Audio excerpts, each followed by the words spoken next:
0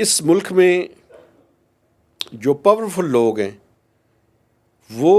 اپنی چیزوں کو کس حد تک منوانے کی کوشش کرتے ہیں. میں اس کے لیے 2-3 مثالیں جو ہے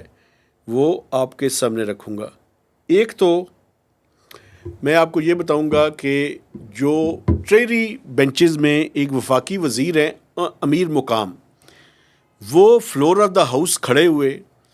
اور انہوں نے اپنی حکومت کی جو ٹیکس کی پروپوزل ہے کہ فاٹا اور پاٹا کے اوپر 10% GST لگا دیا جائے، جس کے حوالے سے شٹر ڈاؤن سٹرائک بھی ہوئی اور ود ان دا پارلیمنٹ بھی اس کے اوپر بڑی شد و مد سے لابیاں کی گئی. اس پہ انہوں نے اٹھ کے کہا کہ یہ اس ٹیکس لگنے کی میں مخالفت کرتا ہوں اور یہ ٹیکس نہیں لگنا چاہیے. پرائم منسٹر نے 2023 میں بھی اس کو جو ہے وہ اپروول دے دی تھی ہمیں. پھر پچھلے سال بھی جو بجٹ تھا ہم نے اس کو ایکسٹینڈ کر دیا تھا 5 سال کے لیے، 2018 سے 2023 تک اس کو ایگزمپشن حاصل تھی، یعنی اس کے اوپر ٹیکس نہیں لگتا تھا، نہ انکم ٹیکس نہ GST. ابھی حکومت نے انکم ٹیکس کی جو ایگزمپشن ہے یا استثنیات ہے اس کو تو جاری رکھا ہے، لیکن GST پہ حکومت نے 10% کی پروپوزل دی تھی. آج امیر مقام صاحب سے لے کر PTI کے جو فاٹا کے ممبران ہیں وہ بار بار اٹھ کے مخالفت کرتے رہے، لیکن 10% GST کی آج پارلیمنٹ نے اپروول اور نیشنل اسمبلی نے اس کی اپروول دے دی ہے. ایک طرف تو یہ بات ہے. دوسری جو میں سمجھتا ہوں کہ بڑی انٹرسٹنگ چیز ہے اور جو آپ کو بتانی بڑی ضروری ہے، 3 انسٹیٹیوشنز ایسے ہیں جن کو انکم ٹیکس کی چھوٹ دے دی گئی ہے. اس میں ایک بیکن ہاؤس نیشنل یونیورسٹی ہے جو اپنے اسٹوڈنٹس سے لاکھوں روپے فیس لیتی ہے. ایک فیڈرل ضیاء الدین یونیورسٹی ہے. اور تیسرا جو ڈپارٹمنٹ جس کو چھوٹ دی گئی ہے وہ ہے Punjab police welfare organization Lahore. ان کو بھی ٹیکس کی چھوٹ دے دی گئی ہے. یعنی جہاں پہ امیروں کے بچے جن یونیورسٹیز میں پڑھیں ان کو ان کی اس یونیورسٹیز کی جو انکم ہے، جو آمدن ہے، اس کے اوپر ٹیکس چھوٹ ہے. اب میں آپ کو مثال دیتا ہوں. ایک عام آدمی جو 800-850 cc تک کی گاڑی خریدتا ہے اس کے لیے جو GST ہے وہ 12.5 سے 18% کر دیا گیا ہے. لیکن جو SUV اور لگژری گاڑیاں امپورٹ کرتا ہے اس کی ڈیوٹی تھی 90%، تقریباً 90% کے لگ بھگ. اس میں 40% کی کمی کر کے اس کو 50% کر دیا گیا ہے. تو یہ میں آپ کو بتاتا ہوں کہ یہ کس طرح سے ایک ریفلیکشن کرتی ہے پاکستانی سوسائٹی میں. ایک جو اشرافیہ کا طبقہ ہے وہ کتنا انٹرینٹ ہے، وہ کتنے آپس میں ان کا جوڑ ہے، اور کس طرح سے اس ملک کو ایلیٹ کیپچر نے اپنے دونوں شکنجوں کے اندر اس کو جکڑا ہوا ہے. تو یہ چند مثالیں میں نے جو ہے وہ آپ کے سامنے رکھی ہیں.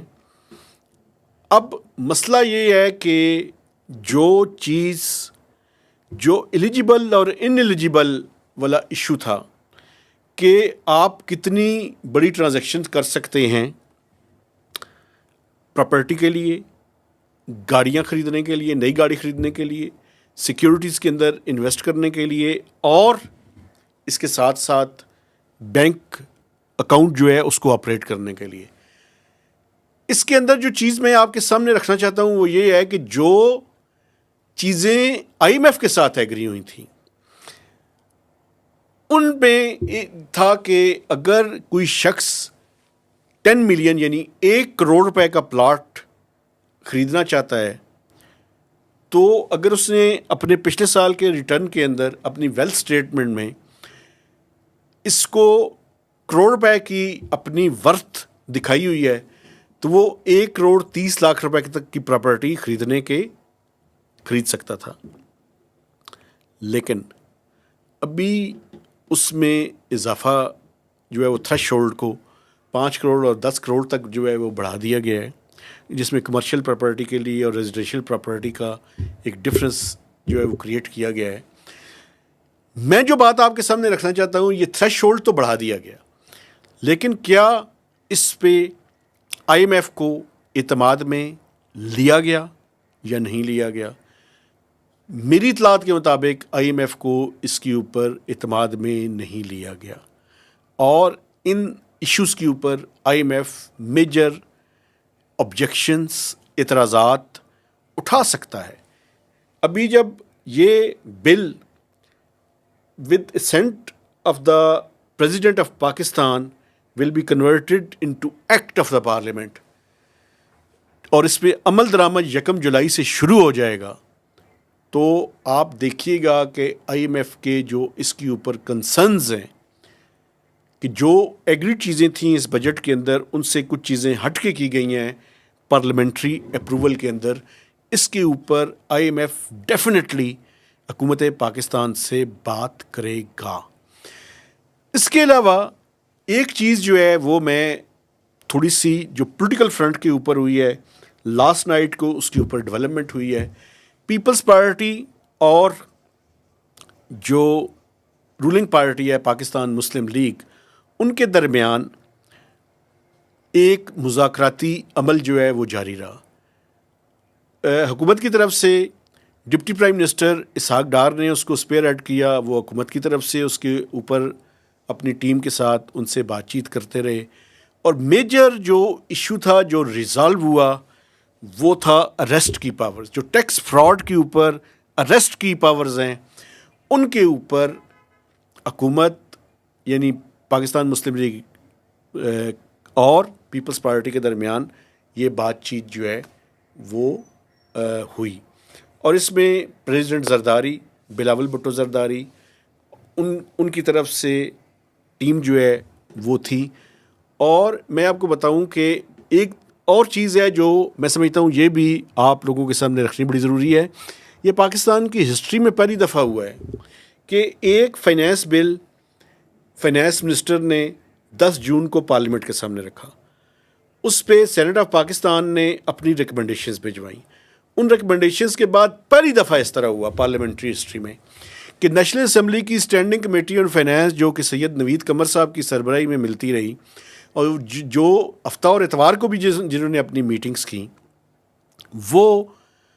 ایک فائنینس کمیٹی کا اپرووڈ بل جو ہے وہ ایز امینڈڈ بل رکھا گیا نیشنل اسمبلی کے سامنے، اور نیشنل اسمبلی نے اس بل کی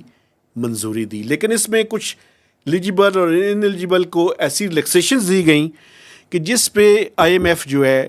اس کو میجر اعتراضات ہو سکتے ہیں۔ لیکن یہ جو یعنی نوائزز ہوتی ہیں ایک ڈیموکریٹک پروسیس کے اندر، وہ نوائزز جو ہیں وہ بڑی کھل کر جو ہے وہ سامنے آئیں، چونکہ اس پہ ایک طرف پرائم منسٹر ہاؤس کام کر رہا تھا، ایک طرف اسحاق ڈار صاحب کی سربراہی میں کمیٹی کام کر رہی تھی، ایک طرف پارلیمنٹ کی ایک سب کمیٹی یعنی نیشنل اسمبلی کی اسٹینڈنگ کمیٹی وہ کام کر رہی تھی، ایک طرف ایف بی آر نے وہ ساری چیزیں آئی ایم ایف سے ایک ایک چیز کی منظوری دی تھی۔ مثلاً حکومت نے اناؤنس کیا تھا کہ ٹیچرز اور ریسرچرز کو 25% ریبیٹ دیا جائے گا، آئی ایم ایف نہیں مانا، اور ابھی آپ نے دیکھا کہ وہ 25% ریبیٹ جو ہے وہ واپس ہو گیا ہے، اور 1 جولائی سے دوبارہ